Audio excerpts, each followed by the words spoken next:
সুন্দর গান পরিবেশন করছেন বাউল শিল্পীরা। আমি দূরে থেকে অনেকক্ষণ গান উপভোগ করলাম।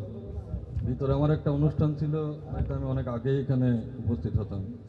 যাই হোক, উপস্থিত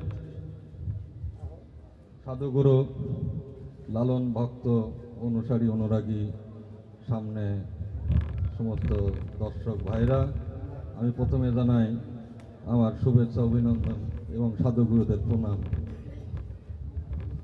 আজকের এই সাধুগুরুরা যেই লালন সঙ্গীত পরিবেশন করছেন,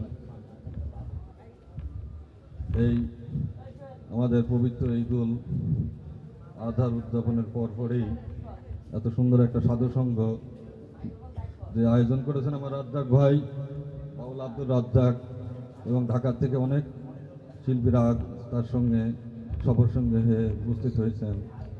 আমি লালন একাডেমির পক্ষ থেকে জানাই সবাইকে অভিনন্দন। কথা বাড়াবো না।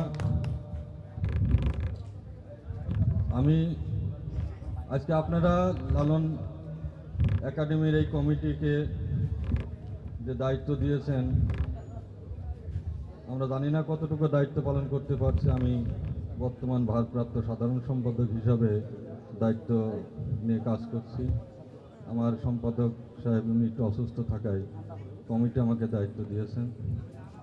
যাই হোক, আমি সামনে যে লালন 124তম তিরোধান দিবস, আমি সমস্ত সাধুগুরু এবং শিল্পীদের আমি আমন্ত্রণ জানাচ্ছি, আপনারা অবশ্যই এই লালন 124তম তিরোধান দিবসে উপস্থিত থাকবেন।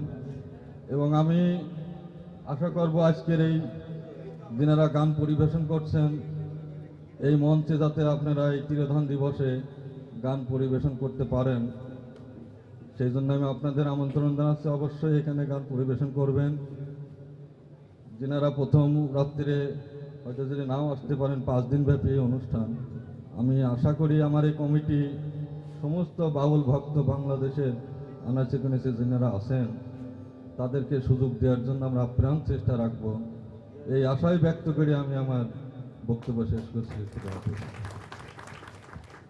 যাবেন না দুটি কথা